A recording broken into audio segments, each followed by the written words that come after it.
Une petite fille habillée en lambeaux entre dans un magasin de jouets coûteux et tout le monde la regarde avec suspicion, seule la gentille vendeuse comprend ce qu'elle faisait là.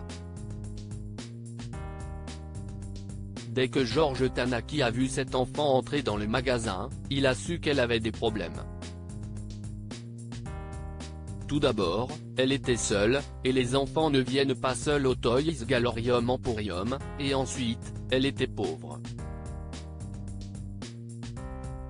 C'était une journée froide et rude, mais Georges pouvait voir que la fille, qui devait avoir 7 ou 8 ans, portait un fin manteau d'automne sur 2 pulls, une paire de jeans, et des baskets d'été qui semblaient usées. Elle ne pouvait certainement pas s'offrir les jouets coûteux du magasin. Elle était clairement là pour voler. Georges s'est immédiatement placé derrière la jeune fille et a commencé à la suivre tranquillement. Un peu plus loin, mademoiselle Neander, une employée du magasin, s'est approchée de lui. « Georges » a-t-elle sifflé. « Avez-vous remarqué cette petite voleuse ? Je la suis en ce moment même, mademoiselle », lui a-t-il dit. « Elle ne va pas nous voler aujourd'hui. » « Bien », a dit mademoiselle Neander. « Vous n'avez pas idée de ce que nous perdons à cause des voleurs à l'étalage, et cela va être prélevé sur nos primes. » Encore encouragé par Miss Neander, Georges a commencé à suivre l'enfant dans tout le magasin. Partout où elle allait, son apparence attirait une attention défavorable. Lorsqu'elle se trouvait à côté d'une autre petite fille qui admire la même poupée, la mère de l'autre enfant éloignait sa fille. « Amy » a-t-elle dit brusquement, « ne t'approche pas de cet enfant. Tu ne veux pas avoir de poux. » La petite fille a dû entendre ces mots, car elle a baissé la tête et les larmes ont rempli ses yeux. Elle s'est rapidement détournée de la poupée qu'elle regardait et s'est dirigée vers un autre rangé. Que cherchait-elle ? s'est demandé Georges. La gamine a dû voir à peu près toutes les poupées du magasin, et elle continuait à secouer la tête. Des poupées qui coûtaient des centaines de dollars aux poupées du bac à $1, rien ne semblait correspondre à ce qu'elle voulait. Georges souhaitait désespérément qu'elle se dépêche de quitter le magasin, car il était fatigué, il avait mal aux pieds et c'était presque l'heure de sa pause. Puis finalement, l'enfant a crié « Si estis-toi » et elle a couru à travers le rayon vers un étalage de centaines de poupées toutes identiques. Ce n'est même pas de très jolies poupées, pensait Georges, mais la fille était ravie. Elle a soigneusement pris une poupée particulière dans sa boîte cadeau et l'a prise dans ses bras. « Je t'ai trouvé », a-t-elle dit. Et maintenant tout va bien se passer. Comme elle allait manifestement s'enfuir, Georges s'est avancé et lui a pris la poupée des mains. « Où penses-tu aller, comme ça ?» a demandé Georges d'une grosse voix. La petite fille a levé les yeux vers lui et lui a fait un grand sourire. « Bonjour. Je vais acheter cette poupée pour ma sœur. J'ai économisé pendant longtemps, et maintenant je l'ai trouvée. » Elle ? a demandé Georges, abasourdi. « Tu as perdu ta sœur ?» La fille a secoué la tête. « Oh, non. Ma sœur a perdu sa poupée, puis elle est tombée très malade. Si est pourquoi je dois l'acheter.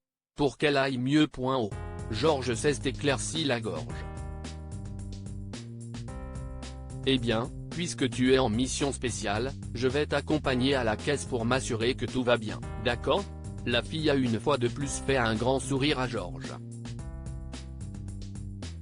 « Merci, monsieur, si est très gentil de votre part. » Georges a alors accompagné l'enfant jusqu'à la caisse. « Et Donna ?» a-t-il dit à la vendeuse. « Nous avons une cliente spéciale ici. Cette petite dame veut acheter une poupée. » Il a tendu la poupée à Donna, et elle a souri à l'enfant.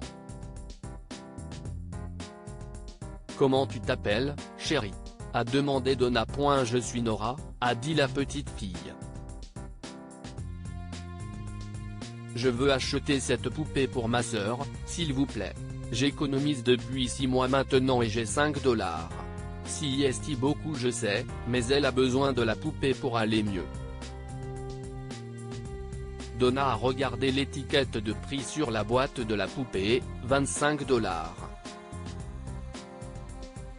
Puis elle a regardé les pièces de monnaie et le billet de $1 dans la main de l'enfant. Ta sœur est malade, chérie ? A-t-elle demandé. Nora a tristement hoché la tête. Depuis des lustres et des lustres maintenant.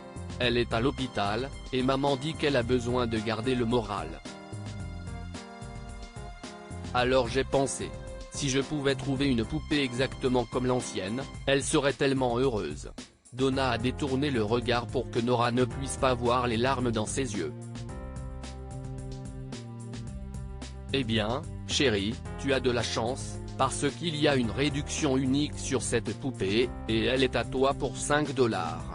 Donna a solennellement enregistré la vente et a glissé un billet de $20 de sa poche.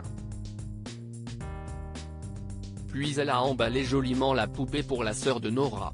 Alors que la petite fille sortait du magasin, Mademoiselle Neander s'est approchée de Donna. Est-ce que vous venez de dépenser $20 pour une pauvre gamine que vous ne reverrez jamais ? A-t-elle demandé avec mépris. Non, a dit Donna doucement. J'ai juste donné à une petite fille qui en avait besoin un peu d'espoir et de foi en la bonté humaine. Vous devriez aussi essayer. Ce soir-là, la sœur de Nora a pleuré de joie en déballant la poupée et, pour la première fois depuis longtemps, elle a dormi profondément, serrant dans ses bras son jouet adoré. Que pouvons-nous apprendre de cette histoire ? Un geste gentil peut signifier plus que vous ne pouvez l'imaginer dans la vie d'un étranger. Donna n'a jamais su quelle différence sa gentillesse a fait pour la petite Nora et sa sœur.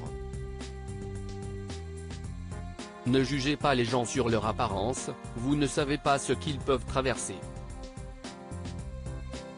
George, le gérant et les clients pensaient tous que Nora était une voleuse parce qu'elle était pauvre, ils avaient tort. Partagez cette histoire avec vos amis. Elle pourrait égayer leur journée et les inspirer.